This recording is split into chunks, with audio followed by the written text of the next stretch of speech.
तो बीरेन जी, आपका स्वागत है। जोहार। जोहार जोहार। हाँ, आप सुनाई दे रहे हैं आपको। चलिए। जी। तो आपके और एक दो साथी शामिल हो सके हैं कि वो लोग आएंगे? नहीं, वो आ चुके हैं। झारखंड के ही हमारे 3 साथी है। तो अच्छा। जितेश मिंज है गुमला से, और मनोज कुमार सोय है अच्छा। सरायकेला खरसवां से, और राजेश कुमार है वो रांची से है। अच्छा, वेरी गुड। तो आप लोग अपनी बातों को जिस ढंग से भी रखना चाहते हैं शुरू कर सकते हैं। जी। और मैंने हमारे साथियों से कहा है कि पहले आप लोग सुनिए, उसके बाद फिर कोई जानकारी हासिल करने के लिए पूछताछ भी कर सकते हैं। जी सर।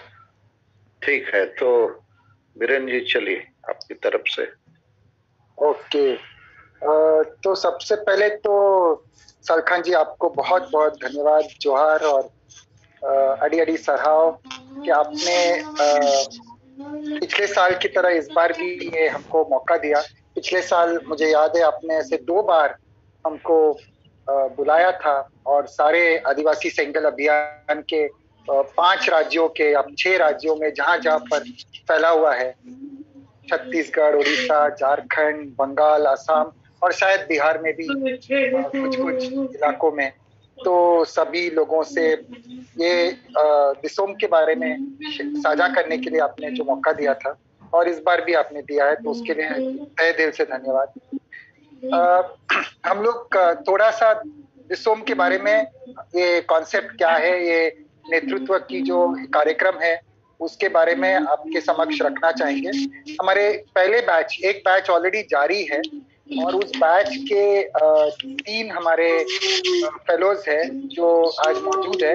वो भी अपना अनुभव, वो भी अपना तजुर्बा शेयर करेंगे आप सबके साथ, तो आपको आइडिया होगा कि इसमें होता क्या है।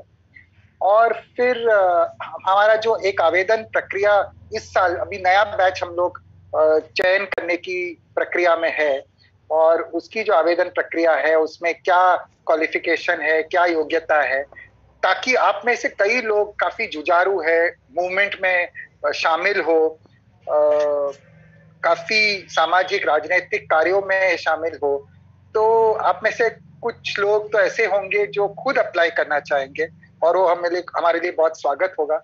और कई ऐसे लोग होंगे जो काफी युवाओं के साथ काम करते हैं अपने अपने इलाके में, तो आप उन युवाओं को आइडेंटिफाई करके उनको आप लोग प्रोत्साहित कर सकते हो अप्लाई करने के लिए।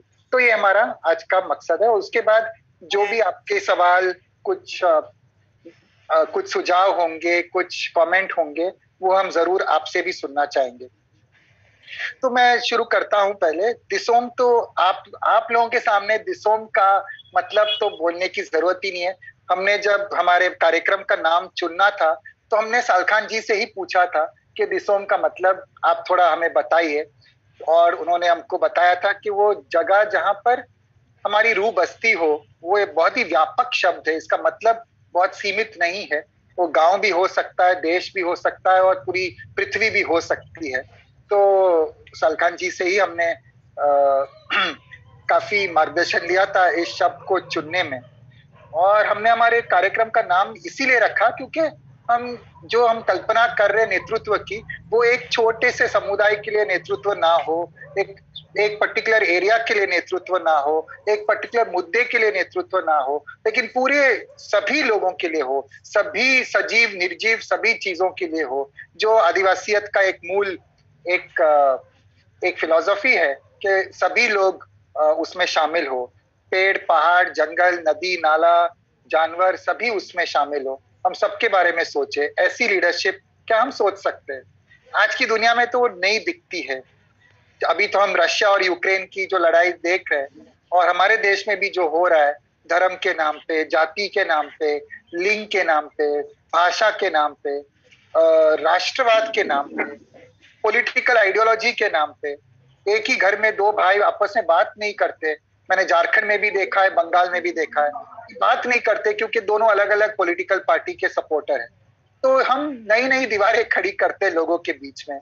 तो क्या हम ऐसे लीडरशिप के बारे में सोच सकते हैं जो ये ब्रिज बनाने का काम करे, सबको साथ लेकर चलने का काम करे, अंतिम व्यक्ति के बारे में सोचे, सुने लोगों की बात। हमारे ना तो हमारे आईएएस ऑफिसर सुनते हैं, ना तो हमारे जो पॉलिटिकल लीडर होते हैं जो एक्चुअली जमीन से उठकर आते हैं, एक्चुअली उनको सुनना चाहिए, लेकिन एक बार सत्ता में चले जाते हैं तो पता नहीं सत्ता में जाके क्या दिमाग, क्या मति भ्रष्ट हो जाती है, उन लोग सुनना छोड़ देते हैं। तो क्या हम अंतिम व्यक्ति को हमेशा सुने, उसको ध्यान में रखे, उसको केंद्र बिंदु बनाए, अंतिम व्यक्ति को।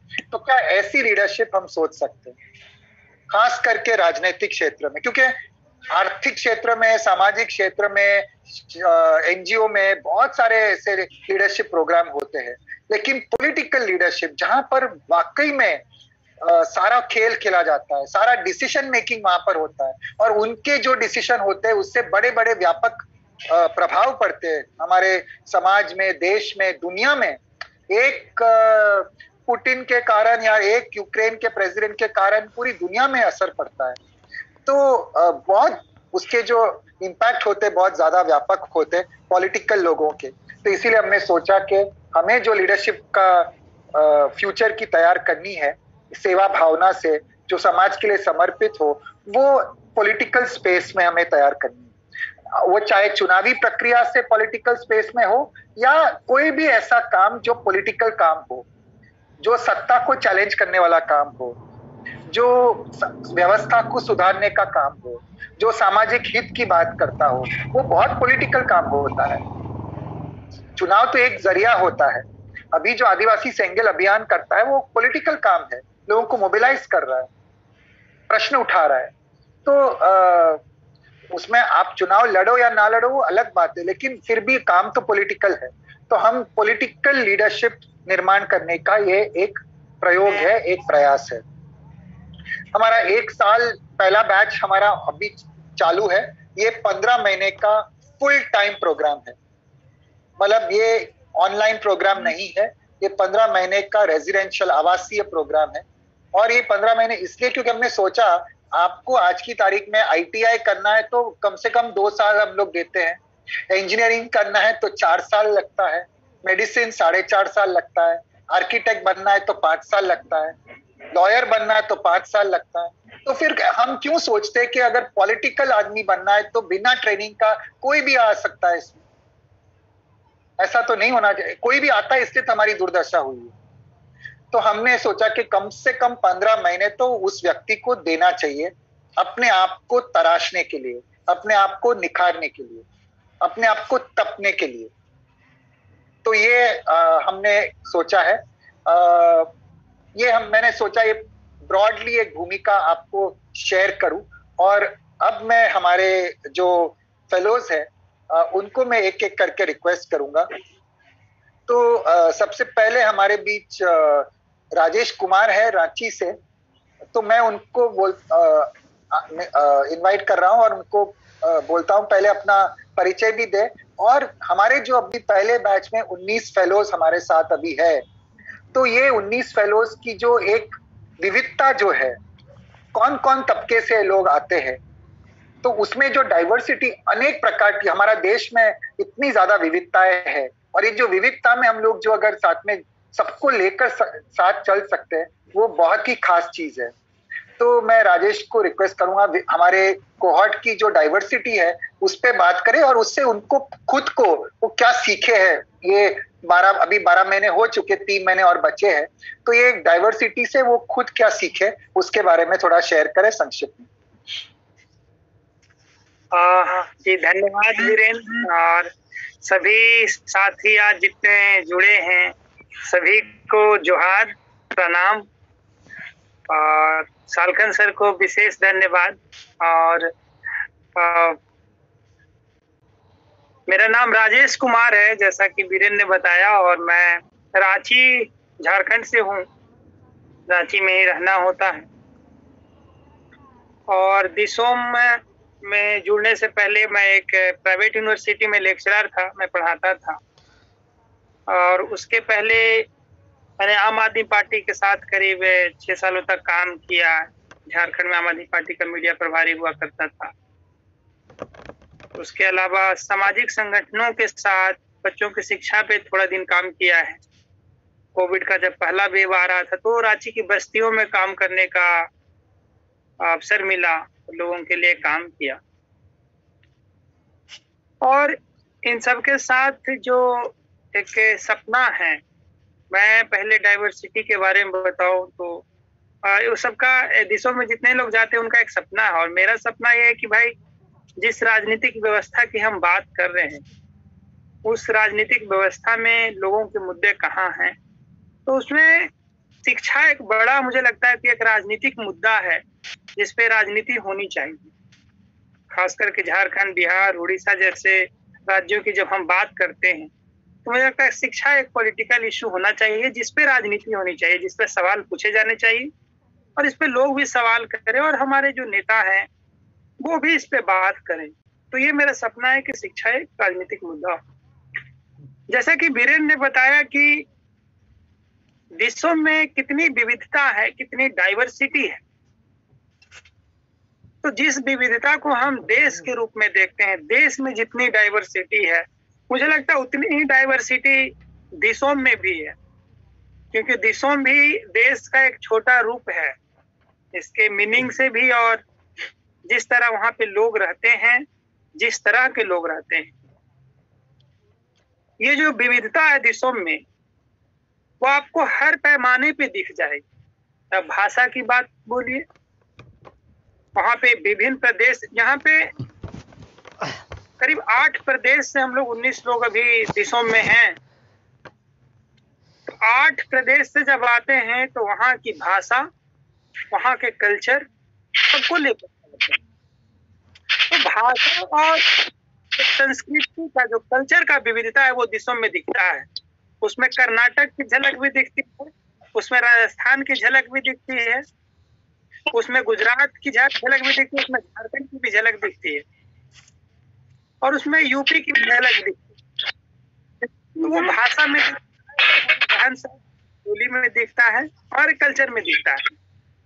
दूसरी बात कि यहाँ पे जो लोग हैं देशों में, अगर उनकी शिक्षा की बात करें तो जैसे कि आगे पता चला है कि देशों में कोई देशों के लिए कोई शिक्षा का कोई पैरामीटर नहीं है, शिक्षा कोई बाध्यता नहीं है। जो व्यक्ति कम पढ़ा लिखा है, हम जिसको मानते हैं शैक्षणिक तौर पे कि कम पढ़ा लिखा है, वो भी देशों का हिस्सा हो सकता है, और जो बहुत ज्यादा जिसके पास पीएचडी की डिग्री है वो भी देशों का हिस्सा हो सकता है। तो यही विविधता दिखता है कि हमारे कोहोर्ट में जो 19 लोग हैं उसमें लॉयर भी हैं, उसमें मीडिया क्षेत्र से भी लोग हैं, उसमें डबल MA किए लोग भी हैं, उसमें आर्किटेक्चर से भी लोग हैं, उसमें खेती करने वाले लोग हैं, उसमें 10वीं पास लोग भी हैं। तो शिक्षा का जो शैक्षणिक स्तर है उसकी विभिन्नता दिखती है। इसके साथ में आपने सुना भी कि उसमें वकील भी हैं, जर्नलिस्ट भी हैं, खेती करने वाले लोग भी हैं, अलग अलग NGO में काम करने वाले लोग भी हैं। तो उसमें जो प्रोफेशन है हमारा, जिस क्षेत्र से हम आते हैं, जिसको हम प्रैक्टिस करते हैं, जिसको जीते हैं, अपनी जिसको आजीविका के रूप में लेते हैं, तो अलग अलग क्षेत्रों से लोग आते हैं, इसकी भी विविधता है। इसके अलावा एक ऐसी विविधता है जिसपे हमें नाज होता है, और वो ये है कि हमारे 19 लोगों में हमारे 2 साथी ऐसे भी हैं जो फिजिकली चैलेंज्ड हैं, जिनको चलने में दिक्कत होता है। एक साथी तो हमारे ऐसे हैं जो व्हील चेयर पर रहते हैं, उनको कहीं भी चलने के लिए व्हील चेयर की जरूरत होती है। तो उस साथी के साथ रहते हुए हमने सीखा कि हम अपने स्पीड को कैसे उनके अकॉर्डिंग मेंटेन कर सकते हैं और वो हमारे साथ कैसे बढ़ सकते हैं। तो शारीरिक तौर पर भी आप देखिए तो ये भी कोई बाध्यता नहीं है, और उसकी भी विभिन्नता देशों में दिखती है। इसके अलावा जेंडर की जब बात करते हैं तो हम महिला, पुरुष या कुछ ऐसे भी व्यक्ति जो LGBTQ कम्युनिटी से आते हैं, जो क्वेयर हैं, जिनका कि महिला और पुरुष के बीच में अपने आप को नहीं देखते हैं, वो भी दिशों में दिखाई देता है। हमारे बीच में ऐसे साथी भी हैं जो अपने आप को नॉन बाइनरी मानते हैं, जो अपने आप को महिला और पुरुष में नहीं गिनते। उनका कहना है कि रात और दिन के अलावा भी जो समय होता है उसकी भी बात होनी चाहिए। तो मैं उससे आता हूँ। एक बड़ा ये होता है कि इस तरह का लीडरशिप प्रोग्राम में जब स्कूल की बात आती है तो बोलते हैं भाई एज ग्रुप क्या है, देशों में कोई एज ग्रुप नहीं है। हाँ, एक मिनिमम क्राइटेरिया रखा गया है कि भाई कम से कम आपको 21 साल का होना है। तो हमारे देशों में भी 23 साल से लेकर के 39 साल तक के लोग हैं। मतलब एज का भी जो एक बड़ा डिफरेंस है। तो ये अलग अलग तरह का विविधता है जो कि बाहर समाज में एग्जिस्ट करता है, जो हमारे देश में, हमारी संस्कृति में, हम जिस कम्युनिटी में होते हैं वहां एग्जिस्ट करता है। ये पूरा देशों में एक साथ दिखाई देता है कि हर तरह की विविधताओं के साथ देशों में आगे बढ़ रहा है और हर तरह की विविधता के लोगों का वहां पे जगह है। हर तरह के लोग जो अपने आप को स्पेशल फील करते हैं वो वहां आ सकते हैं और सब वहां पे सबको बराबर स्थान दिया जाता है। तो ये देशों की विविधता से मुझे एक बात समझ में आई कि जब हम बाहर होते हैं और जो राजनीतिक व्यवस्था की बात हो रही है, हम किसी की सुनते नहीं हैं। और मुझे लगता है कि आज हमारा बहुत बड़ा दुर्भाग्य है कि भाई हम राजनीतिक व्यवस्था में कम से कम विपरीत विचारधारा को नहीं सुनते हैं। जो हमारे जैसा नहीं है हम उसको नहीं सुनते। मैं अभी कुछ सालों तक किसी पॉलिटिकल पार्टी के साथ गया जहां सभी साथ आ पाएंगे और हमने इसको देशों में प्रैक्टिस किया है। जहां भी हम बैठते थे तो जो विभिन्नता की अभी बात की हमने, हमारे अलग अलग आइडियोलॉजी हमारे आड़े आते थे भाई कि कोई भी फैसला लेना तो आइडियोलॉजी के हिसाब से आता है कई बार फैसला, लेकिन उन आइडियोलॉजी को क्या हम सुन सकते हैं जो हमसे अलग है? और क्या हम लोग तुम सही हो कि मैं सही हूँ इसको छोड़ करके क्या हम लोग ये बात कर सकते हैं कि कौन सही है? तो मुझे लगता है कि ये एक जो डाइवर्सिटी का मामला है और जिसके नाम पे बहुत लड़ाई हो रही है कि मेरा एग्जिस्टेंस और हम सुपीरियर है, लेकिन जो सुपीरियर नहीं है, जिसको सुपीरियर नहीं समझते हैं, क्या हम उनके साथ भी चल सकते हैं? ये मुझे देशों ने सिखाया और एक बड़ा परिवर्तन है मेरे दृष्टिकोण में, मुझे मेरे देखने के तरीकों में। जी बीरेन, थैंक यू राजेश। इस बहुत सारी विविधताओं के बारे में राजेश ने बताया। हमारे बैच में 19 लोगों में अलग अलग धर्म के लोग भी हैं, अलग अलग जाति के लोग भी हैं और पॉलिटिकल आइडियोलॉजी की बात तो राजेश ने की। जो राइट से लेकर, लेफ्ट से लेकर, सेंटर से लेकर, अंबेडकर वाले, बिरसा वाले, गांधी वाले, सभी सोच वाले लोग इसमें एक साथ है। तो आप समझ सकते हो कितना एक साथ चलना, एक साथ रहना, एक साथ ट्रैवल करना, उसी में हमको कितना सीखने को मिलता है। अभी मैं आपको लगता होगा कि ये स्कूल कहाँ पर है, ये प्रोग्राम कहाँ चलता है और इसमें क्या क्या होता है। तो मैं ये जानने के लिए हमारे दूसरे जो साथी है जितेश मिंज जो गुमला से है, मैं जितेश को इनवाइट करता हूं कि वो अपना परिचय भी दे, वो क्या करते हैं और दिसोम की जो यात्रा रही है वो कहाँ कहाँ हम लोग गए हैं, क्या क्या सीखे हैं, संक्षिप्त में थोड़ा एक ब्रॉड पिक्चर हमको शेयर करें। जितेश। Thank you brain. सबसे पहले आप सभी को मेरा जोहार, कुल जोहार। मेरा नाम जितेश मिंज है। मैं झारखंड के गुमला जिले से हूँ। दिसुम जोन करने से पहले एक मिशन बदलाव एक सामाजिक संगठन है जो सामाजिक हित और सामाजिक न्याय के लिए काम करती है। और मेरा ड्रीम है, जो सपने के साथ मैं दिसुम ज्वाइन किया हूँ, एक्टिव पॉलिटिक्स में जाना और एक कम्युनिटी बेस्ड लीडरशिप को डेवलप करना, प्रमोट करना, ये मेरा ड्रीम है। और उसी ड्रीम के साथ मैं जब दिसुम में जुड़ा और इसके बारे जो मेरा की लर्निंग रहा वो मैं आप सबसे साझा करना चाहूंगा। मैं एक उरांव कम्युनिटी से आता हूँ, आदिवासी उरांव कम्युनिटी से आता हूँ। तो एक स्पेस ऐसा होता है कि हम आदिवासी, जैसे मेरा खुद का है, एक बहुत समय ऐसा होता है कि हम विक्टिमहुड पे ही रहते हैं। हमारा जो सोच रहता है कि लिमिटेशन सा लगता है, मेरे को जो फील होता है, लोगों का जो एक्सेप्टेंस, अन्य जो लोग हैं उनको कहीं ना कहीं एक्सेप्ट करने में दिक्कत आने लगता है और अपना जो सोच होता है वो एक लिमिटेशन से रहने के कारण हम अगले को एक्सेप्ट भी नहीं कर पाते हैं। तो यहाँ आने के बाद हम अपना सोच को किसी भी मुद्दे को लेके, किसी विषय को लेके, किसी सब्जेक्ट को लेकर के 360 एंगल में कैसे सोच सकते हैं, अगले का सच को हम कैसे एक्सेप्ट कर सकते हैं, अगले का वैचारिक सोच हो सकता है, मेरा वैचारिक सोच कुछ और हो सकता है, तो इस सोच का समन्वय के साथ हम कैसे चल सकते हैं, ये डिसुम में आकर के सीखा। जिस तरीके से राजेश भाई ने बताया कि उसने सुनने का प्रैक्टिस, लोगों को सुनने का सीखा, तो उस तरीके को मेरे को यहाँ में आने के बाद एक्सेप्टेंस, लोगों को एक्सेप्ट करने सीखा। तो ये मेरा सबसे ज्यादा की लर्निंग रहा। और मैं ये बताना चाहूंगा कि डिसुम का अपना कोई कैंपस नहीं है कि पर्टिकुलर एक कैंपस में जाकर के हम कोर्स डिजाइन किया हुआ हम वहां सीख रहे हैं, ऐसा कुछ नहीं है।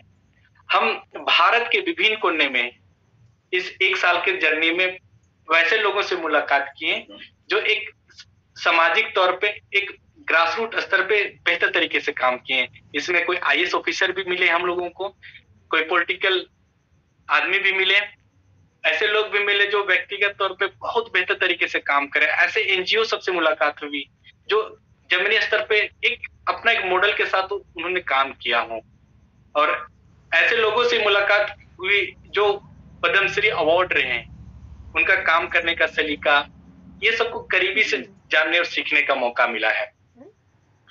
सफर के दौरान में हमारी जो सफर शुरुआत हुई पंचगनी महाराष्ट्र से शुरुआत हुई, जहां पे हम लोग सबसे ज्यादा अपने सेल्फ पे काम किया, सुनने का, सबसे ज्यादा सुनने का हमने प्रैक्टिस किया उस दौरान पे, और विभिन्न तरीके के एक्ट के माध्यम से, थिएटर के माध्यम से अपने अंदर झांकने की कोशिश की, अपने आप को समझने की कोशिश किया। इसी दौरान में हम लोगों ने क्वाइट टाइम के माध्यम से भी अपने विचारों को संजोने का काम किया और लोगों के सामने एक्सप्रेस करने, हमारे विचार को साझा करने का एक मौका मिलता था। इस तरीके का हम लोग जो पंचगनी में रहे उस दौरान पे हम लोग एक थ्योरेटिकल क्लास भी हुई जिसमें हम लोग क्रिटिकल थिंकिंग जैसे बहुत सारे सब्जेक्ट का कवर हम लोगों ने उस दौरान पे किया। साथ में उस दौरान पे आज के डेट में क्या हो गया, सबसे हमारे भारतवर्ष में जिस तरीके से विविधताएं हैं, धर्मों का विविधताएं हैं, तो उस दौरान पे हम लोगों ने इस्लाम को बेहतर तरीके से जानने की कोशिश किया, क्योंकि आज के डेट में इस्लाम कहने से हमारा माइंड कहीं और चला जाता है। तो किस तरीके से हम इस्लाम को एक्सेप्ट कर सकते हैं, उनकी वैचारिक किस तरीके से एक्सेप्ट कर सकते हैं, तो ये हम लोगों बेहतर तरीके से इस्लाम को जानने की कोशिश किए पंचगनी में। पंचगनी के बाद हमारा सफर नागपुर की ओर गया, जहाँ पे हम लोगों ने बुद्धिज्म को बेहतर तरीके से जाना और मेडिटेशन के माध्यम से अपने आप को बेहतर तरीके से जानने की कोशिश किया। इस दौरान पे हम लोगों पब्लिक हेल्थ, जो हर मोड़ पे, हर पग पग पे पब्लिक हेल्थ किस तरीके से हम लोग के लाइफ में जुड़ा हुआ है, तो इसको पब्लिक हेल्थ को बेहतर तरीके से जानने की कोशिश किया, मेंटल मॉडल को जानने की कोशिश किया इसी दौरान पे। और साथ ही फिर हमारा जो कारवां गया, वर्धा गया, वर्धा में हम लोगों ने गांधी जी को बेहतर तरीके से जानने और सीखने का मौका मिला, उनके विचारों को एक्सेप्ट करने किया और जानने और सीखे। आज के डेट में क्या हो गया है ना कि गांधी जी वर्सेस अंबेडकर, ये दोनों के विचारों पे एक अलग ही लड़ाई चल रहा है। तो दोनों के विचारों किस तरीके से हम समन्वय के साथ जी सकते हैं, गांधी वर्सेस को गांधी और अंबेडकर के साथ कैसे जी सकते हैं, इसको हम लोग बेहतर तरीके से जानने और सीखने का मौका मिला। साथ में इसी दौरान पे गांधी और अंबेडकर के बीच, गांधी और भगत सिंह के विचारों को बेहतर तरीके से जानने और सीखने का मौका मिला, और साथ में गांधी और सुभाष चंद्र बोस को बेहतर तरीके से सीखने और उनके विचारों को समन्वय के साथ जीने का और समझने का मौका मिला था इसी दौरान पे वर्धा में। फिर हमारा सफर बुद्धरन की ओर गया, जहाँ पे हम लोगों ने बुद्धिज्म को बेहतर तरीके से और जानने की कोशिश किया, और उसके बाद हम लोगों का सफर फिर हैदराबाद की ओर गए। हैदराबाद में लगभग हम लोग काफी दिन रहे, वहां पे अर्बन जो इश्यूज हैं, अर्बन डेवलपमेंट को जानने की कोशिश किया, उसी दौरान पे रूरल डेवलपमेंट को बेहतर तरीके से जानने की कोशिश किया। आज के डेट में हमारे बीच में ना कास्टिज्म एक नासुर की तरह बना हुआ है, तो वहां पे हम लोगों ने कास्टिज्म को जानने की कोशिश किया। इसी दौरान पे सोशियोक्रेसी को भी बेहतर तरीके से सीखने की कोशिश किया, नेबरहुड को भी जानने की कोशिश किया कि नेबरहुड क्या होता है, तो इसको भी जानने और सीखने का मौका मिला इस दौरान पे। इस दौरान पे हम लोगों को एजुकेशन, जो दिल्ली का जो एजुकेशन मॉडल है और बहुत तरीके का हैदराबाद में साइरोस करके जो मॉडल सब चल रहा है, उसको बेहतर तरीके से जानने और सीखने का मौका मिला।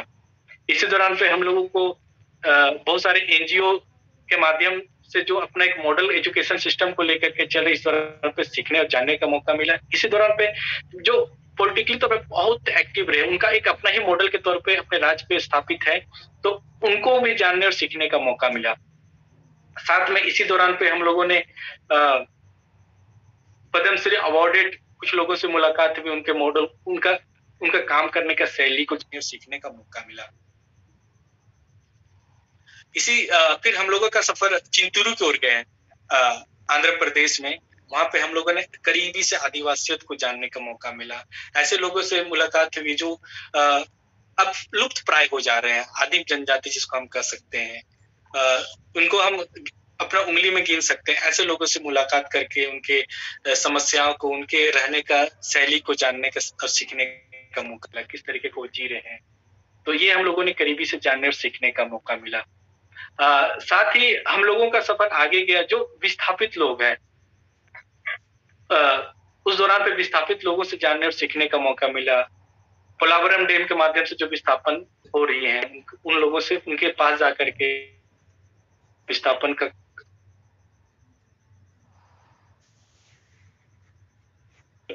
बस्तर गया। बस्तर में जाकर के हम लोगों ने बेहतर तरीके से फिर उस क्षेत्र के आदिवासियों से मिलने का मौका मिला, और वहां पे जाकर के हम लोग उन सबसे मुलाकात कर उनका समस्या, उन लोगों के जीवन शैली को जानने और सीखने का मौका मिला।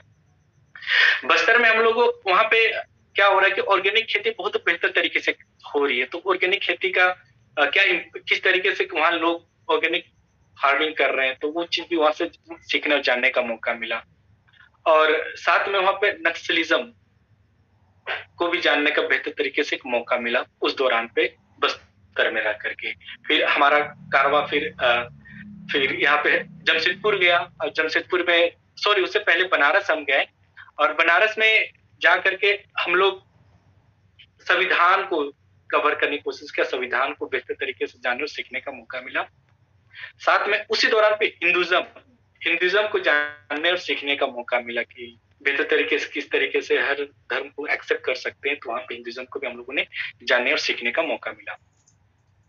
साथ में इस दौरान पे एक हम लोग का इस तरीके का एक कार्यशैली दिया गया था कि जिस तरीके से कबीर को बनारस के गंगा घाट के किनारे उनका राम मिला था, तो हम लोग अपने आप को पहचान करके हमारा राम क्या हो सकता है, हमारा जो अंदर की आत्मा से कुछ एक की पॉइंट क्या हो सकता है। इस दौरान पे हम लोग को कुछ दिन का वर्क दिया गया था कि आप पूरा विजिट कीजिए, पूरे एरिया को ढूंढिए, बेहतर तरीके से समझने की कोशिश कीजिए। तो हम इसी दौरान पे जब हम घूम रहे थे, अपने आप को जानने का मौका मिल रहा था, तो इस दौरान पे एक ऐसे परिवार से मेरे को मुलाकात हुई जो मेरे लिए बिल्कुल अननोन थे, और लगभग जहाँ हम रह रहे थे वहां से 30 किलोमीटर दूर एक गाँव गए थे। थोड़ा सा जो साझा करना चाहिए कहानी, जो स्टोरी जो अपने साथ हुई थी।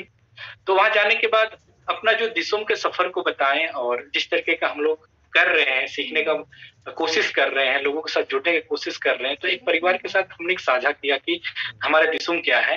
तो वो बड़े इंटरेस्ट लिए और मेरे को सुने, और सुनने के दौरान सबसे पहले मेरे को बैठाएं, और एक दीदी थी वो और माँ से थे, और एक भाई था उनका, तो बेहतर तरीके से मेरे को सुन रहे थे। सबसे पहले मेरे को खाना खिलाएं, क्योंकि काफी सुबह का निकला, काफी लेट हो गया था, तो दोपहर का खाना मेरे को खिलाए वहां पे। और हमारी बात सुन करके जो दीदी थी वो मेरे को ना एक बैंड बांधी कि जिस तरीके का आप लोग एक बदलाव का पहल कर रहे हैं, एक सोच रख रहे हैं, बड़ी उम्मीद है आप लोगों से, तो एक विश्वास का धागा, एक आशा का धागा मेरे को बांधी। और साथ ही जो भाई थे वो मेरे को एक लिखने के लिए एक डायरी दी है, और उस दौरान पे दीदी एक कही थी कि जिस तरीके का आप लोग काम कर रहे हैं ना, कभी भी इस तरीके का कुछ अच्छा हो जाए लाइफ में तो पक्का इस बहन को याद कीजिएगा, क्योंकि आप लोगों से बहुत उम्मीद है। उसी दौरान पे जो माँ थी उन्होंने मेरे को 211 रुपए का एक, जो क्योंकि क्या है ना कि हम लोगों का एक जो संस्था जो रन हो रही है, जो दिसुम रन होता है, कहीं ना कहीं क्राउड फंडिंग से होता है। तो इस दौरान पे उनका एक सहयोग के तौर पे, एक अपनापन के माध्यम से उन्होंने हमें 211 रुपया का एक प्रोत्साहन राशि के तौर पे दिया। तो इस तरीके का लोगों का जुड़ाव हम लोगों के साथ रहा, लोगों का प्यार मिला। कुछ लोग ऐसे भी थे जो ऑटो चालक थे, जो हम लोगों का सफर, हम लोगों का जिस तरीके का सफर पे उस तरह पे ऑटो वाले लोगों का भी सहयोग बहुत तरीके से मिला है, 100 रुपये तक का भी सहयोग मिला है। तो इस तरीके का लोगों का प्यार हम लोगों के प्रति दिखा, एक्सेप्टेंस दिखा। उसके बाद ये हम लोग का कार्य जो था, वहां पे कुछ दिन हम लोग थे बनारस में। उसके बाद हम लोगों का सफर जमशेदपुर में आए, और जमशेदपुर में जो कारपोरेट सेक्टर का जो मैनेजमेंट सिस्टम होता है उसको बेहतर तरीके से करीबी से जानने का मौका मिला। और उसके बाद जमशेदपुर के बाद हम लोग का सफर नॉर्थ ईस्ट के साइड में गया, नागालैंड पे। और नागालैंड पे जो एक दर्द है वहां पे, नागालैंड का कहीं ना कहीं एक इंडिया का पार्ट होते भी एक अलग उसे महसूस करते, टुकड़े की तरीके अपने आप को अलग अलग महसूस करते हैं। तो एक दर्द दिखा वहां पे कि किस तरीके से भारत एक रूपता होते हुए भी एक अलग पार्ट अपने आप को महसूस करते हैं, क्यों करते हैं, ये सारा चीज वहां जाने के बाद महसूस हुआ। वहां पे हम लोगों ने क्रिश्चियनिटी को बेहतर तरीके से जानने और सीखने का मौका मिला। तो इस तरीके का हम लोग का जो सफर रहा, हर जगह थोड़ा थोड़ा कुछ कुछ दिनों के लिए हम लोग रुके और लोगों से सीखने का मौका मिला, उनके कार्यशैली को जानने का मौका मिला। तो इसी तरीके का देशों का जो एक साल का जो 15 महीने का जो सफर है, तो लोगों के बीच जाकर के ग्रासरूट स्तर पे लोगों का काम देख करके सीखने और जानने का मौका मिला। जी, थैंक यू। बहुत बहुत धन्यवाद जितेश। आपने पूरी हमारी जो यात्रा रही है अभी तक की 1 साल की, तो आपने पूरी डिटेल में आपने बताई। और 3 महीने बचे हैं जहां पर अभी हम लोग 1 अप्रैल से दोबारा शुरू करेंगे। अभी हम लोग ने एक ब्रेक लिया है और गुजरात जाएंगे, गुजरात से दिल्ली जाएंगे और दिल्ली से फिर मध्य प्रदेश या महाराष्ट्र में उसको हम लोग हमारे कार्यक्रम को, पहले बैच को हम लोग क्लोज करेंगे। तो ये जो सफर जब बता रहे थे तो मुझे याद आ रहा था कि जब गांधी जी भी साउथ अफ्रीका, दक्षिण अफ्रीका से इंडिया आए थे और हमारे स्वतंत्रता संग्राम में कूदने ही वाले थे, तो उनके गुरुजी जो थे गोपाल कृष्ण गोखले, उन्होंने गांधी जी को सलाह दी थी कि अभी थोड़ा ठहर जाओ, पहले पूरे देश का भ्रमण करो और पहले देश को समझो। बिना देश को समझे, बिना दिशों को समझे तुम इसमें मत आओ। तो गांधी जी ने समय निकालकर पूरा 1 साल देश का भ्रमण किया और उसके बाद जो उन्होंने स्वतंत्रता संग्राम में जो भाग लिया, जो उसकी अगुवाई की, वो अलग ही तरीके का था। वो उसका पूरा रंग और रूप चेंज हो गया, दशा दिशा पूरी उसकी चेंज हो गई। जो देश को समझा, आम नागरिक को उसने समझा, लोगों के दर्द को समझा। तो ये हमारा भी प्रयास है कि हम कैसे अगले व्यक्ति के दर्द को समझे, उसके जूतों में अपने पैर को रखकर। अगर पोलावरम डैम एक बांध बांधने से 400 आदिवासी गांव डूबने वाले हैं, वहां के लोगों को ये जल जंगल जमीन जब बोलते हैं तो वो क्या मतलब है, उसके क्या मायने हैं, उसका दर्द क्या है। वो सिर्फ नारा नहीं है, वो उसकी जीवन की एक शैली है, उसका पूरा जीवन उससे जुड़ा हुआ है। तो ये समझने का बहुत इंपॉर्टेंट है कि हम वहां जाए। वो बम्बई, दिल्ली, रांची, पटना, कलकत्ता में बैठकर हम नहीं सीख सकते, उसके लिए आपको अंतिम व्यक्ति तक जाना होगा। तो ये हमारा प्रयास रहा है 1 साल का। अब हमारे और एक साथी है मनोज सोय, जो कोल्हान से है, सरायकेला खरसवां से। और मनोज से मैं रिक्वेस्ट करता हूं कि ये जो बाहर की एक यात्रा हुई है वो तो हुई है, लेकिन एक अंदर की यात्रा भी हुई है हम सब में बहुत गहरे गहरे परिवर्तन हुए हैं। तो मनोज के जीवन में, मनोज के अपने आप अंदर में क्या परिवर्तन हुए हैं, और वो परिवर्तन अपने फ्यूचर में वो जो काम करना चाह रहे हैं, नेतृत्व में, पॉलिटिक्स में, समाज में, अपने समुदाय में जो काम करना चाह रहे हैं, उसमें ये सब परिवर्तन उनको किस तरह से फायदा होगा। मैं मनोज को इनवाइट कर रहा हूं अपना अनुभव शेयर करने के लिए। सनाम को कलिंग मनोज कुमार सोयपाय थे। जोहार। इक्किर जीवन ते सिविल जोहार। जीवन ते सिविल जोहार।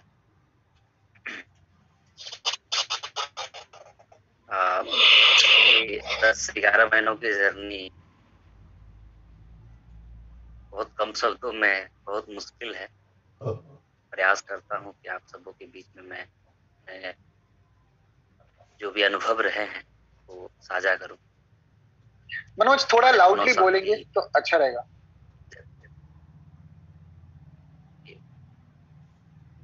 हमारे दोनों साथी बता रहे थे हमारे जर्नी के बारे में, और काफी ऐसे जगहों से हम लोग गुजरे हैं,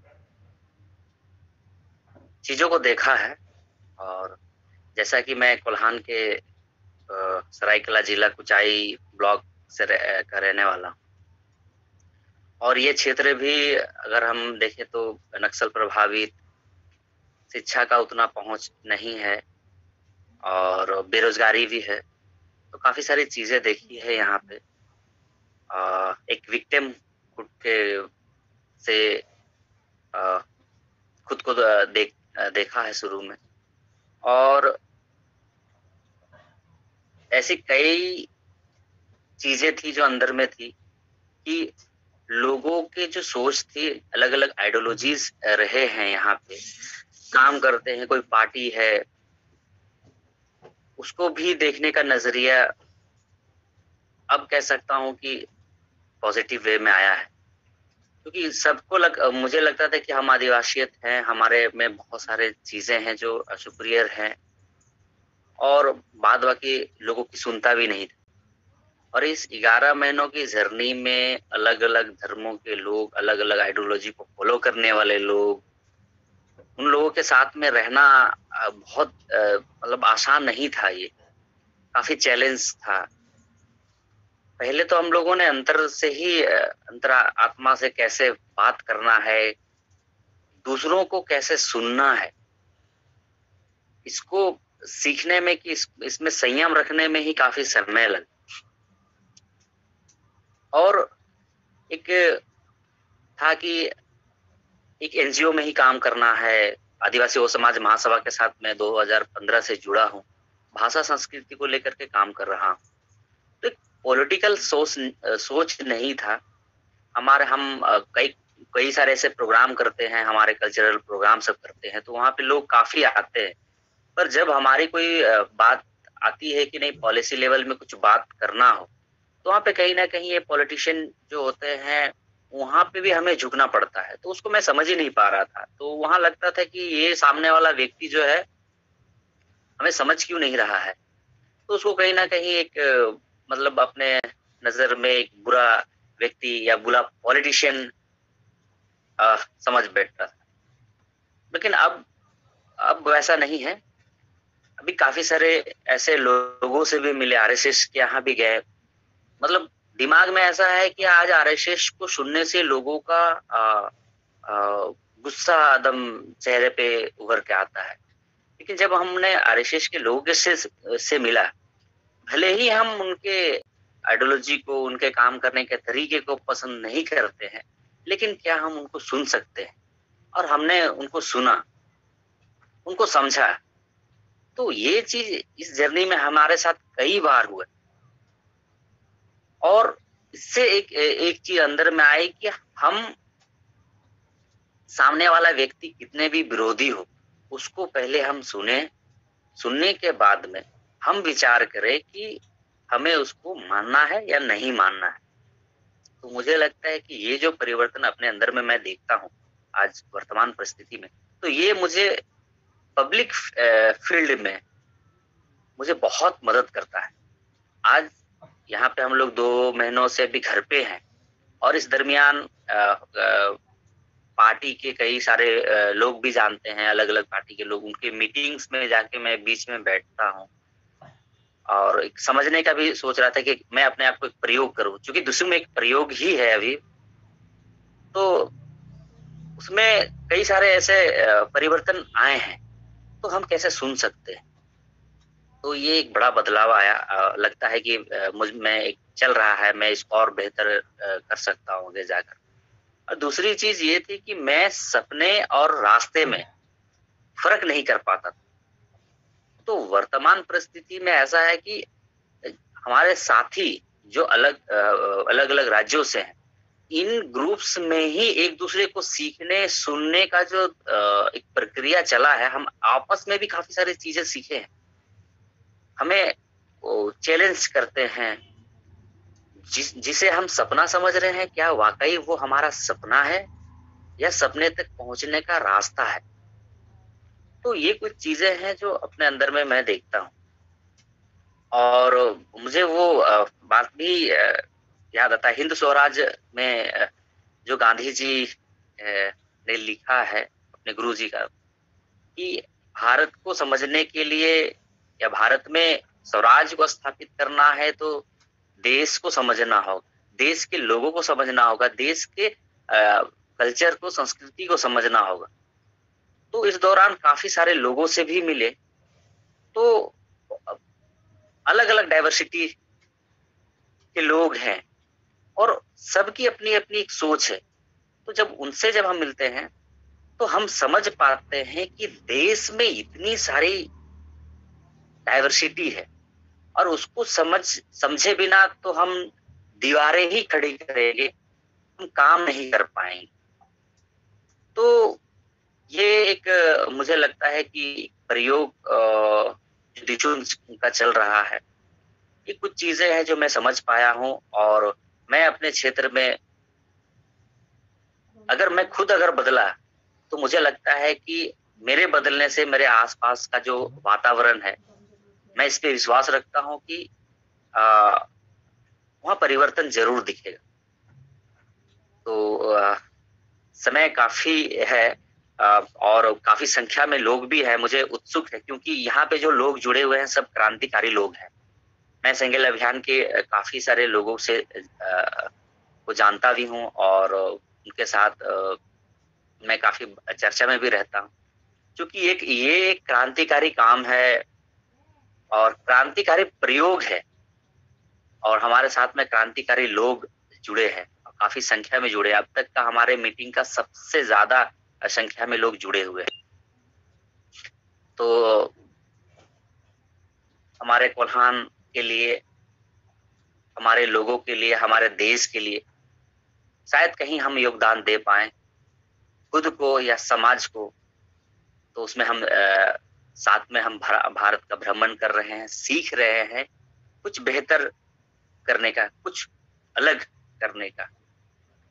तो बस मैं यहाँ रुकता हूँ और आप सबका साथ चाहिए। हम सब साथ में मिलके कुछ तो करेंगे। Thank you Manoj, thank you.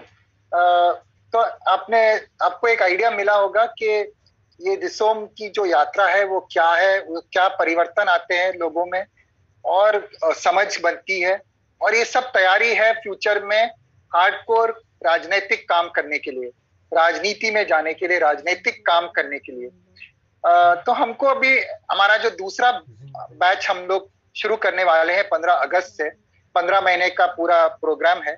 उसकी जो आवेदन प्रक्रिया है वो शुरू हो चुकी है, फॉर्म ऑलरेडी निकल चुके हैं और हम चाह रहे थे सरखान जी के माध्यम से और आदिवासी सेंगेल अभियान के माध्यम से कि इस प्लेटफॉर्म से कि आप में से कई लोग ऐसे, जैसे मनोज ने कहा कि ऑलरेडी आप लोग काफी क्रांतिकारी लोग हैं, जुझारू कर्मठ लोग हैं, थोड़े दीवाने लोग हैं।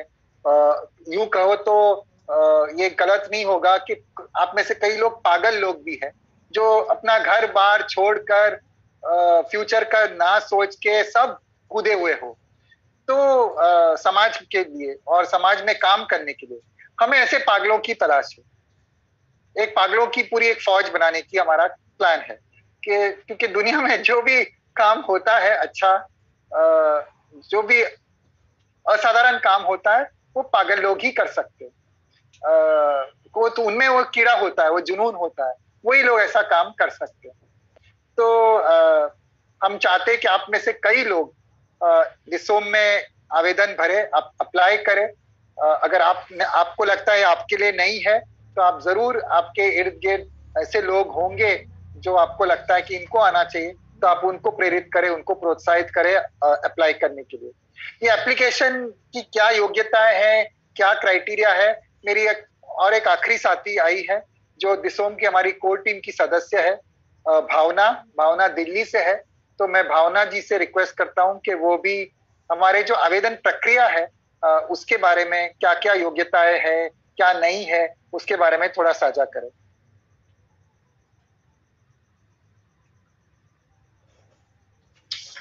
Thank you Biren. सभी को नमस्ते।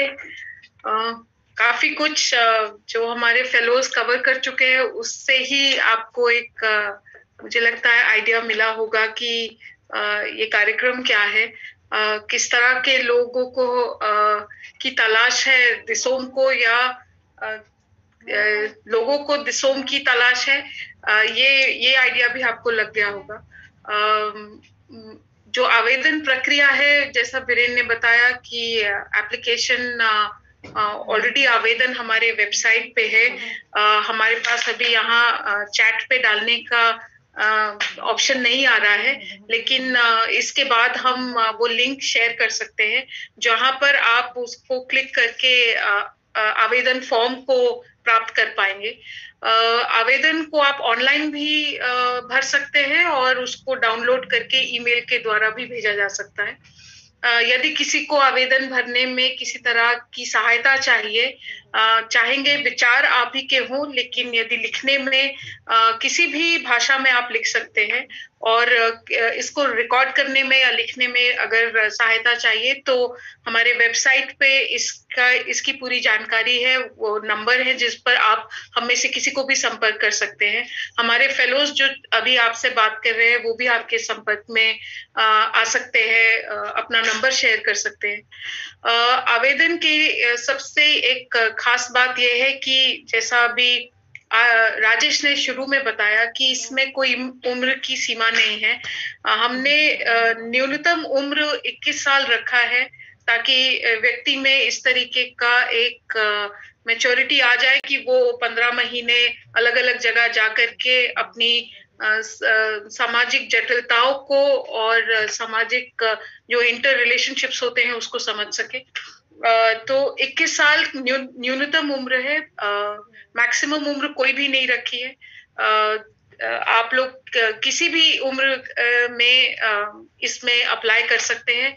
एक ही चीज की तलाश है कि अंदर एक जज्बा हो, एक जुनून हो कि हमें सवाल ही नहीं उठाने हैं, उसके जवाब भी खोजने हैं, और जहां रास्ता नहीं मिलता वहां रास्ता बनाने की जिसमें एक शिद्दत हो, वो किसी भी उम्र के व्यक्ति हो वो अप्लाई कर सकते हैं। फिर इसमें किसी भी तरह का फीस नहीं है, किसी भी तरीके का यहाँ पर हम ये निशुल्क है। आरके और राजेश और जितेश ने बताया कि किस तरह से क्राउड फंडिंग से अलग अलग लोगों ने, समाज के विभिन्न वर्गों के लोगों ने कुछ अपनी तरफ से योगदान दिया है, तब ये कार्यक्रम चल रहा है। फंड इतना हमारे पास ऐसा नहीं है कि हमारे पास कोई एक स्रोत है जो हमें फंडिंग दे रहे हैं और हम उससे प्रोग्राम चला रहे हैं। ना कोई कंपनी, ना कोई बाहर की संस्था, ना देश की संस्था, अलग अलग ग्रुप्स हैं जो और इंडिविजुअल्स हैं जो हमें सपोर्ट करते हैं, क्योंकि वो भी चाहते हैं कि देश में अब बदलाव की जरूरत है, एक विकल्प की जरूरत है। तो इसमें शुल्क कोई नहीं है, बल्कि प्रयास ये रहता है कि कोई व्यक्ति अगर 15 महीने हमारे साथ जुड़ के साथ में पूरी यात्रा में लगे हैं और अपना जीवन इसलिए देश के लिए समर्पित करने के लिए तैयार है, तो उनके जो भी खास खर्चे, जो बिल्कुल अनअवॉइडेबल खर्चे हैं, उनको हम किस तरह से पूरी कर सके फंड की अवेलेबिलिटी के हिसाब से, उसे भी हम प्रयास करते हैं पूरा करने के। आई थिंक ये कुछ मेन बातें हैं आवेदन को लेकर के। 31 मार्च का समय तक का समय है आपके पास। जैसा अभी बीरेन ने बोला, अगर आप खुद नहीं तो आपको लगता हो आपके आसपास कोई भी व्यक्ति जो समाज के इस सुधार के काम में, निर्माण के काम में जुड़ना चाहे, उन्हें जरूर आप इनकरेज कीजिए अप्लाई करने के लिए, खास तौर पे महिलाओं को, क्योंकि हम हर जगह अभी पॉलिटिकल पार्टीज एजेंडा बनाने लग गई है। कोई पार्टी कहती है 40% महिलाओं को हम आगे लाएंगे, कोई पार्टी और दूसरी बात कर रही है। अभी तक पार्लियामेंट में तो ये लेजिस्लेशन अभी तक नहीं निकल पाया है, क्योंकि महिलाओं को आगे आने में बहुत सारी और अड़चनों का सामना करना पड़ता है। लेकिन खासतौर पे आप सबके, आपके ग्रुप के साथ सलखान जी, आपसे एक रिक्वेस्ट होगा, यदि आपके एरिया में महिलाएं हैं, उनको जरूर आप एक खास तौर पे मोटिवेशन दीजिए कि वो साथ जुड़े। आज हमारे पास इस कॉल में कोई हमारी महिला साथी नहीं आई, लेकिन अभी जिन लड़कियों ने हमारे साथ ये सफर किया है, उनको अपने अंदर की शक्ति का एहसास तो हुआ ही है, साथ में वो जिस ऊर्जा और शक्ति को बाहर लाने का एक अपना पूरा फैसला कर चुकी है, वो देख के बहुत उम्मीद आती है। ऐसा नहीं है कि जो यहाँ पे हमारे बाकी पुरुष साथी है वो उनसे ऐसा ही आग नहीं निकलती, लेकिन महिलाओं को आगे लाने के लिए खास तौर पे हम आपसे रिक्वेस्ट करेंगे। और किसी का कोई सवाल हो या बिरेन अगर मैंने कुछ मिस किया हो तो आप प्लीज बताइए। तो थैंक यू भावना। सलखान जी भी हमारे प्रोग्राम में बहुत पहले से जुड़े हैं। हमने जब इस प्रोग्राम की कल्पना कर रहे थे, उसके बारे में डिजाइन कर रहे थे, तभी झारखंड जमशेदपुर आकर उनसे हम लोग ने सलाह ली थी। फिर हमारे सिलेक्शन पैनल में भी वो रहने वाले थे, लेकिन तभी कोविड का दौर चला तो वो नहीं आ पाए। तो सलखान जी पहले से ही हमारे साथ जुड़े हैं। तो मैं सलखान जी को भी रिक्वेस्ट करूंगा कि वो आप भी, और आज आपने पहली बार शायद हमारे तीनों फेलोज को इतने 12 महीने के बाद उनमें जो विकसित हुआ है वो आपने सुना, तो आपके भी कुछ विचार होंगे, तो आप भी वो शेयर करें। और फिर हम हमारे जितने भी आज सुन रहे हैं हमारे साथी, उनके जो सवाल होंगे या उनके जो कमेंट्स होंगे, हम वो सुनना चाहेंगे। तो सलखान जी पहले आपसे सुनते हैं। आप सभी लोगों को हमारी तरफ से फिर एक बार जोहार। मैंने बहुत गहराई से आप लोगों की बातों को सुना। जैसे पहले आपके साथी ने डाइवर्सिटी के ऊपर में अपनी बातों को रखा, वो बहुत इम्पोर्टेंट है। दूसरा कि ज्यादा चीजों को देखना चाहिए, भ्रमण करना चाहिए, तभी हम बहुत सारी चीजों को देखकर सीख पाते हैं। और तीसरा कि परिवर्तन अपने भीतर, अपने इर्द गिर्द, तो ये तीनों ही इम्पोर्टेंट एस्पेक्ट हैं जो व्यक्ति को और समाज को एक नई दिशा दे पाता है या नई विश्वास पैदा करता है। तो इस ट्रेनिंग के माध्यम से ये जो 3 बहुत इम्पोर्टेंट एस्पेक्ट हैं जीवन के, समाज के, दिशाओं के, ये बड़ा अच्छा है। मुझे बहुत अच्छा लगा ये सुन के। और बाकी आप लोग जो कर रहे हैं, ये एक बड़ा प्रयोग है, तो ये भी अपने आप में हिम्मत वाली बात है।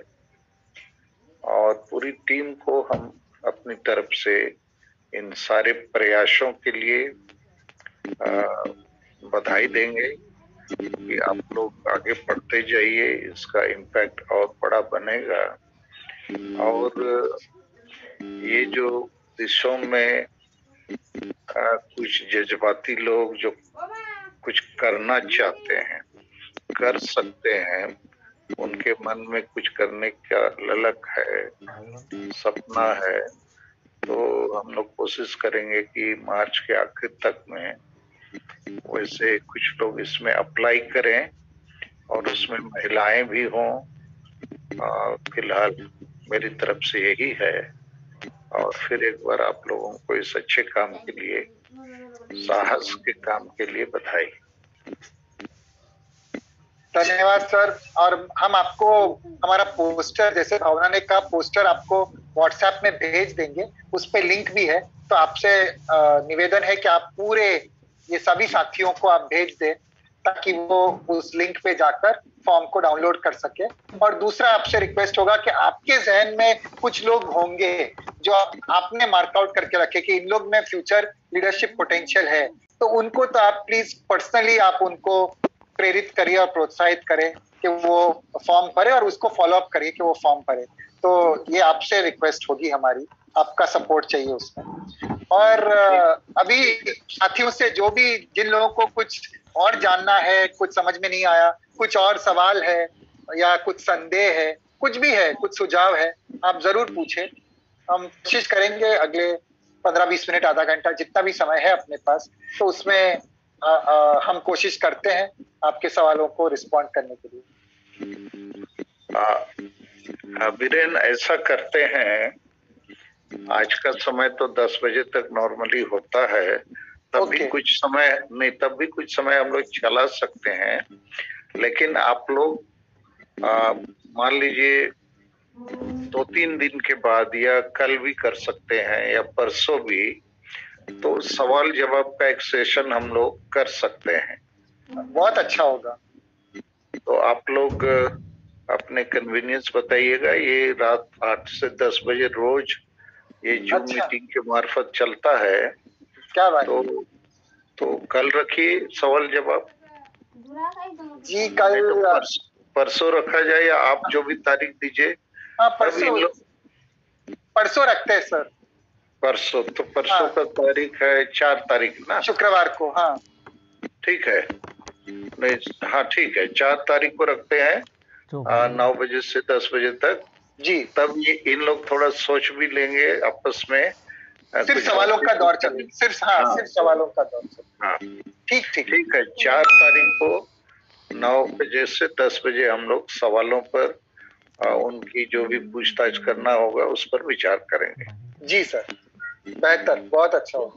वीरेन, उसमें एक चीज है कि जो हमारे साथी अभी हम मौजूद हैं, अगर हम जैसे सालखन जी को हम वो लिंक शेयर कर दे दिशुम का भी और दिशुम का एक स्लाइड का भी, तो कुछ चीजें वो ऑनलाइन भी देख सकते हैं अगर थोड़ा समय रहा तो। उसे भी कुछ बहुत सारे क्वेश्चन हो सकता है कि रेंज हो जी और जी आसान हो। बिल्कुल ये अच्छा आइडिया है। हम आपको वो पोस्टर भेज देंगे, उसके चलते भी और वेबसाइट पे जाके उनको और भी सवाल हो सकते हैं, तो परसों वो सारे सवाल वो हमको पूछ सकते हैं। ठीक है थैंक यू। हाँ, आप सभी लोगों को बहुत धन्यवाद। Thank you sir. आड़ी सराव और बहुत जोहार। देखिए, आज हम लोग बहुत सारे लोग रांची में हैं। अच्छा। आज रांची में हम लोगों ने राज्यपाल महोदय से मुलाकात किया। हाँ। आदिवासी सवालों पर, झारखंड के सवालों पर। यहाँ अभी भाषा का विवाद जोरों पर है और डोमिसाइल नीति का विवाद भी जोरों पर है जी। तो इन दोनों मुद्दों से पूरा झारखंड एक प्रकार से उबाल पर है, पर जी। तो उसी में आदिवासी संगठन अभियान की तरफ से हम लोगों ने कोशिश की कि हम उबाल को न बढ़ा के समाधान की कोई बात करें। क्या बात। और समाधान के पृष्ठभूमि में हम लोगों ने राज्यपाल महोदय को कुछ सुझाव दिए, ज्ञापन दिए और मीडिया के माध्यम से भी उसको थोड़ा हम लोग हाईलाइट करने की कोशिश कर रहे हैं। और एक सांकेतिक धरना कार्यक्रम भी था, तो 7 जिलों से हमारे कार्यकर्ता लोग आए थे और अभी 5 मार्च को हम लोगों का वीर शहीद सिदो मुर्मू का गांव जो भोगनाडी है जी, साहेबगंज जिला संथाल परगना में जी, वहाँ 5 राज्य के हमारे नेतागण इनवाइटेड हैं एक शपथ सभा के लिए। अच्छा। कि हम लोग संकल्प लेंगे कि झारखंड जो बना है इसको कैसे हम ठीक करें और यहाँ लोगों की जो आशा आकांक्षाएं हैं उसको पूरी करने के लिए हम लोग क्या क्या कर सकते हैं। तो इन सारे चीजों के लिए हम लोगों ने आज रांची में धरना दिया, राज्यपाल को ज्ञापन दिया और हम और हमारी पत्नी कल से संथाल परगना का दौरा में है। कल जामताड़ा में जनसभा है, परसों देवघर जिले में, 5 तारीख को साहेबगंज में, 6 तारीख को पाकुड़ जिला, 7 तारीख दुमका जिला। इस प्रकार अब मार्च और अप्रैल में हम लोग पूरा 5 राज्य में हर जिले में जनसभा करने वाले हैं वो शेड्यूल बन गया है और हम लोगों ने नारा दिया है कि सरना धर्म कोड के लिए 30 जून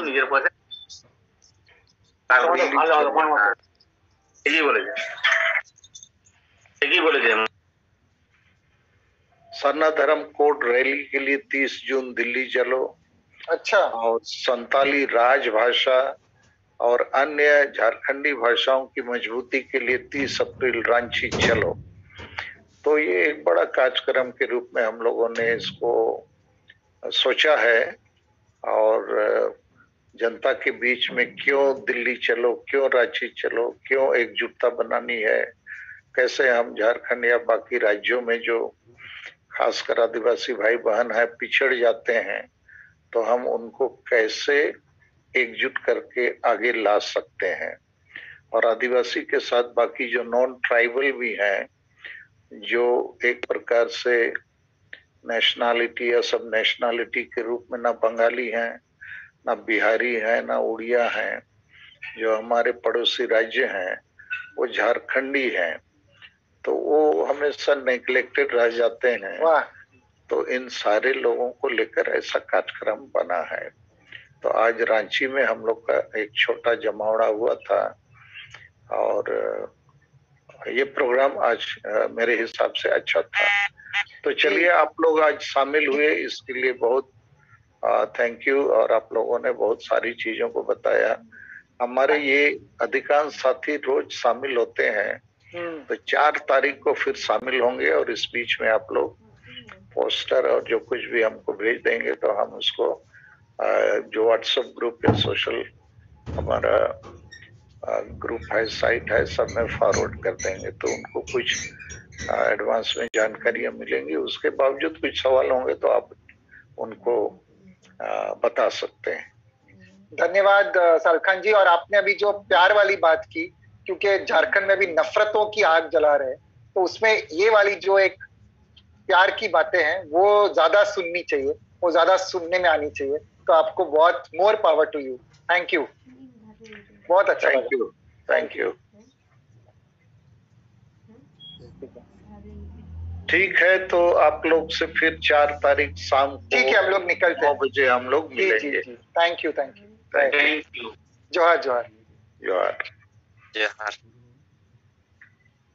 अच्छा, तो वे आरमिसी को जहाँ गे तेहना जूम मीटिंग रे मेना पेया, तो नॉय दिसोम लीडरशिप स्कूल रिन प्रतिनिधि को से खोज अब अडिगान कथा बो आंजम किया।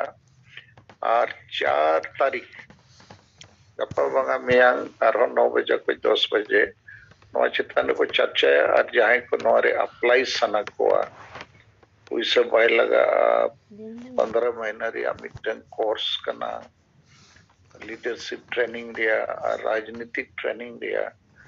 तो आपे जहाँ अप्लाई सना पे अप्लाई दाड़िया बखान उनकन कोड़ा को चे कुड़ी को जहाँ नोरे में सना को उनको को अप्लाई दाड़िया। तो मसे जहाँ सेट को जहाँ ना जुदी मित पर कथा रोड रे बिना 5 मिनट बगल मराव दाड़िया।